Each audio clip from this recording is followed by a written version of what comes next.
Hello everyone, in this video I'm going to show you how you can add place effect in CapCut PC. Alright, so select your video you want to edit and go to effect. You can select video effect and select nightclub. So you can scroll down. You can find a white place or black place. So select you want to add. So I'm going to select place, black place, and white place for the whole clip. Right, you go. Right,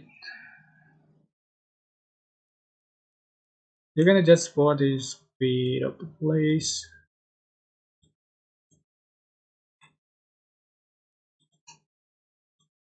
Right,